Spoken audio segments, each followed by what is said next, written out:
오늘 우리가 10계명 중에 7번째 계명을 이제 함께 나누려고 합니다. 제 7계명은 간음하지 말라라고 하는 아주 간단한 비교적 짧은 명령으로 되어져 있습니다.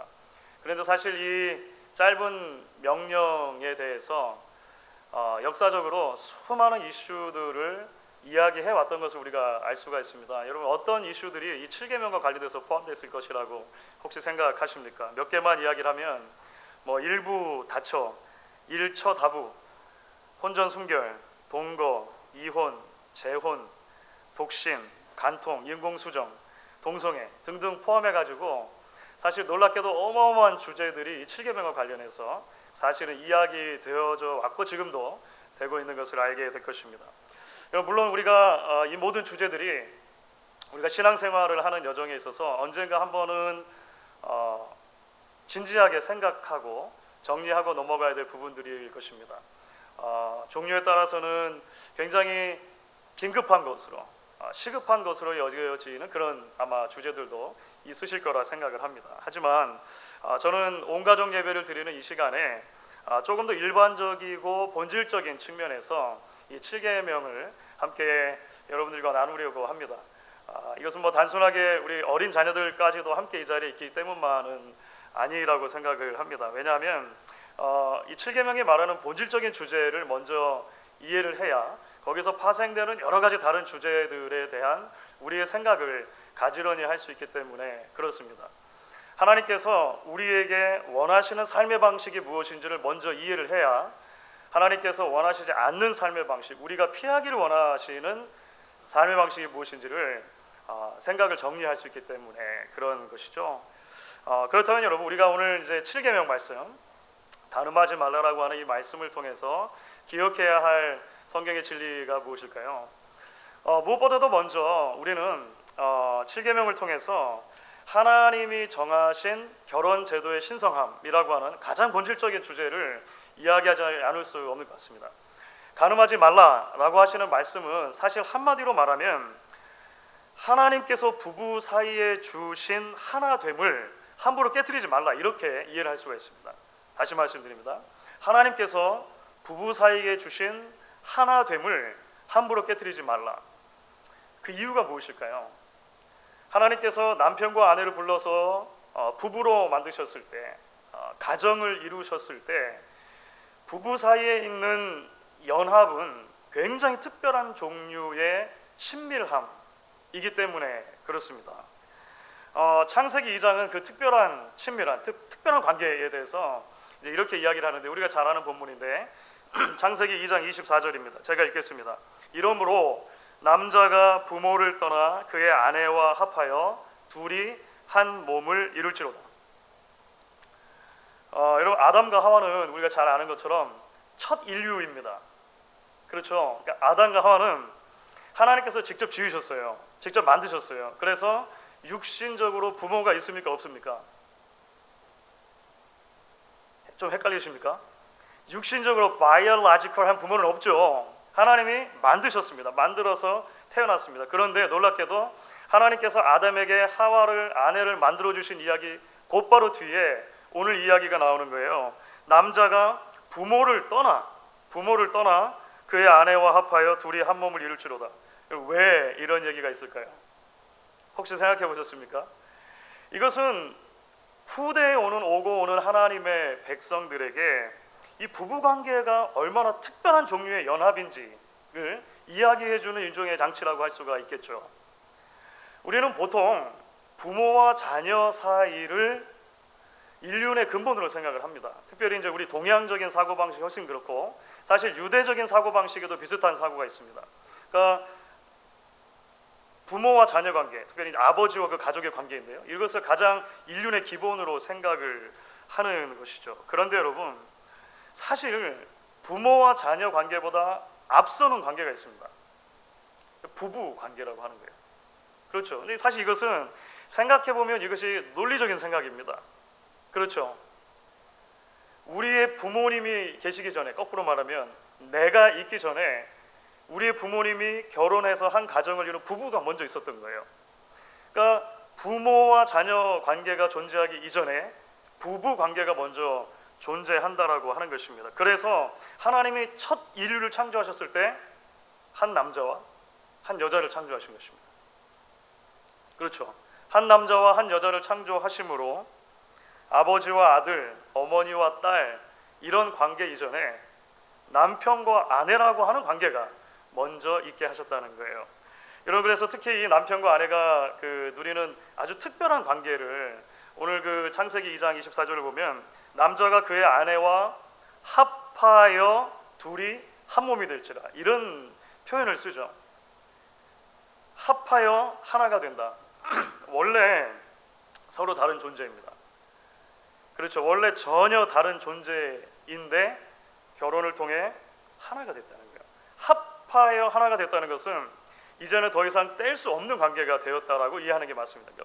풀로 악교 같은 것으로 딱 나무 두 조각을 붙여서 하나가 되게 하시지 그렇게 붙었다는 말입니다. 그 둘 사이에 비집고 들어오는 것이 하나도 없도록 해야 한다라고 하는 의미가 포함되어 있는 것이죠. 그래서 여러분 온 인류가 가졌던 첫 번째 결혼식, 그 첫 번째 결혼식을 보면 이런 축가가 등장을 하는 거예요. 이는 내 뼈 중에 뼈요 내 살 중에 살이라. 바로 그 하나님께서 부부를 짝지어주시는 그 결혼의 컨텍스트 안에서 이 노래가 나오거든요. 네, 여러분 이 축가를 누가 불렀습니까? 축가를 신랑이 불렀어요. 신랑이 셀프로 축가를 부른 거예요.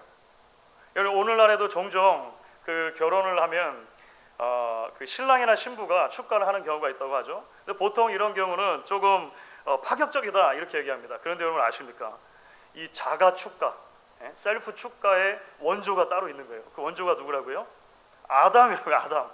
애초에 첫 번째 결혼식에 사실은 이 너무나도 아름다운 축가를 아담이 스스로 불렀어요. 왜냐하면 그만큼 그 둘이 누리는 관계가 특별했기 때문에 그렇습니다. 그런데 여러분 여기서 우리가 기억해야 할 또 한 가지의 결혼과 관련된 또는 7계명과 관련된 지점이 있습니다. 그것은 하나님이 정하신 결혼 제도는 이처럼 신성하고 그래서 신비로운 것이지만 그것을 계속해서 지켜나가는 것은 끊임없는 노력과 애씀을 요구하는 과정이라고 하는 거예요. 여러분 성경을 보시면 결혼이 처음 탄생한 것은 타락 전의 에덴 동산이었습니다.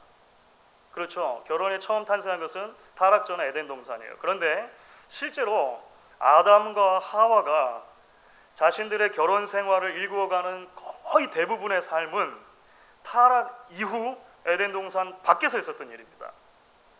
저는 이 지점을 우리가 기억하는 것이 대단히 의미심장하다고 생각을 해요. 여러분 그 남아프리카 공화국의 최초의 흑인 대통령이었던 넬슨 만델라 대통령 기억하시죠? 넬슨 만델라. 인권운동과 민족 화해의 상징이었습니다. 2013년도에 이제 95세를 일기로 돌아가셨는데요. 돌아가시기까지 온 평생을 그 아프리카 인종차별 철폐 그리고 부족 간의 용서 화해 뭐 이런 것에 다 인생을 쏟았잖아요. 그래서 노벨 평화상을 수상했습니다. 노벨 평화상을 수상했고 자유를 향한 긴 여정 Long Walk to Freedom 이라고 하는 책이 뉴욕 타임스가 뽑은 20세기 최고의 책으로 선정되기도 했어요. 그래서 사실은 대단한 분이신 거죠. 그런데 들으셨는지 모르겠는데 이 넬슨 만델라의 개인적인 결혼 생활은 그다지 순탄하지가 못했습니다. 물론 여러 가지가 있어요. 한편으로는 서로 다른 정치적인 견해 때문도 있었고 또 다른 경우에 있어서는 본인이 감옥에 있는 동안 밖에서 부정한 일이 일어났고 불미스러운 일이 일어났고 뭐 이런 일 때문에 넬슨 만델라가 사실 2번 이혼을 했습니다.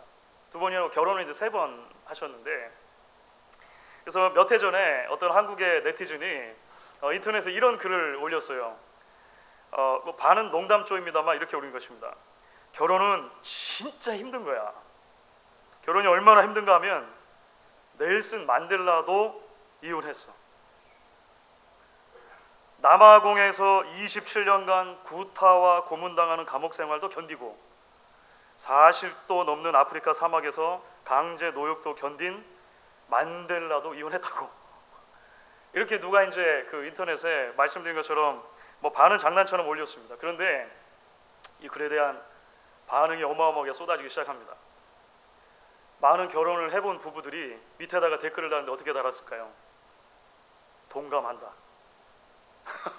이런 댓글들이 막 달리기 시작한 거예요. 미혼, 아직 결혼하지 않은 사람들은 아, 그렇구나. 이렇게 댓글들을 달기 시작했습니다. 여러분, 근데 사실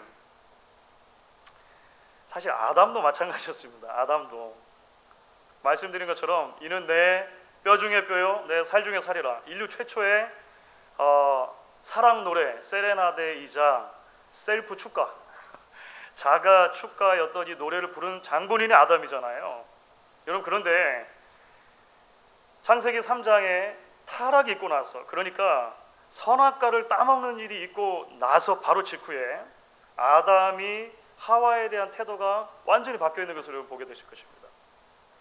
도대체 왜 이 선악과를 따먹었느냐라고 하나님께서 아담을 추궁했을 때 아담은 하나님께 이렇게 대답하죠. 하나님이 주셔서 나와 함께 있게 하신 여자, 그가 그 나무 열매를 내게 주므로 내가 먹었나이다. 한마디로 하면 하나님, 저 여자 때문이에요. 이렇게 이야기했다는 거예요. 내 뼈 중에 뼈요 살 중에 살이라 얘기하다가 갑자기 하나님, 저 여자 때문이에요 라고 이야기하게 됐다는 것입니다. 팀 켈러 목사님이 결혼에 대해서 쓴 책이 있습니다. 원래 제목은 결혼의 의미입니다. The Meaning of Marriage라고 하는 결혼의 의미인데 한국말로 번역될 때 이렇게 번역이 됐습니다. 팀 켈러 결혼을 말하다, 이렇게 번역됐어요. 그래서 한국말 번역본에는 이제 조금 그 독자들의 이해를 돕기 위해서 여러 챕터가 있는데 그것을 세 그룹으로 묶었습니다. 큰 세 가지 섹션으로 묶었는데 그 섹션의 제목들이 아주 흥미롭습니다. 파트 1, 결혼은 현실이다. 파트 2, 결혼은 성장이다. 파트 3, 결혼은 하나 됩니다. 이런 식으로 그 책이 구성이 되어 있어요. 무슨 말입니까? 하나님이 창조하신 제도가 맞아요. 그렇지만 결혼은 엄연하게 전혀 서로 다른 두 사람이 만나서 한 가정을 이루는 현실이라고 하는 거예요. 그래서 다음으로 연결이 되는 것이죠. 끝없는 성장과 성화의 과정이 되어야 한다는 것입니다. 그러니까 결혼 생활 자체가 한 번의 결혼식으로 끝나는 것이 아니라 하나님 앞에 부름받는 그날까지 끝없는 성장과 성화가 필요하고, 그것이 아니면 하나님이 원래 의도하셨던 그 본질적인 하나됨 있잖아요. 그 특별하고 그 아름다운 하나됨을 지킬 수 없다라고 이야기를 하는 거예요. 그런 의미에서 그 책에 이제 5장, 챕터 5가 있는데요. 그 5장의 제목이 아주 재미있습니다. 이것도 제가 한국판 번역에서 이렇게 제목을 좀 독자들의 이해를 위해서 바꿔서 붙인 것 같아요. 5장의 제목, 콩깍지가 벗겨졌어도 계속 살아야 하나. 이게 이제 그 질문을 던지는 제목이에요. 콩깍지가 벗겨졌어도 계속 살아야 하나. 제가 이게 영어로 번역하는데 너무 어려워요. 이 표현 자체가 영어에 없어가지고 어쨌든 우리 English speaking congregation 이게 잘 이해가 되면 좋겠는데요. 하여간 그런 거예요. 근데 계속 제목이 이렇게 달려 있습니다. 진실한 사랑은 그때부터 시작이다. 그러니까 진실한 부부 사이의 사랑과 하나됨은 콩깍지가 벗겨진 순간부터, 그때부터 시작이다 라고 하는 의미가 있겠죠. 여러분, 그래서 이제 오늘 우리가 7계명을 통해 기억해야 할 다음 마지막 주제로 우리가 연결을 해볼 수가 있을 것 같습니다. 그것은 결국 결혼 생활이라고 하는 것은 작은 교회를 세워가는 끝없는 과정이라고 하는 것입니다. 여러분, 사실 그것이 오늘 함께 읽은 본문 가운데 두 번째 텍스트였던 에베소서 5장이 우리에게 이야기하는 전부이죠.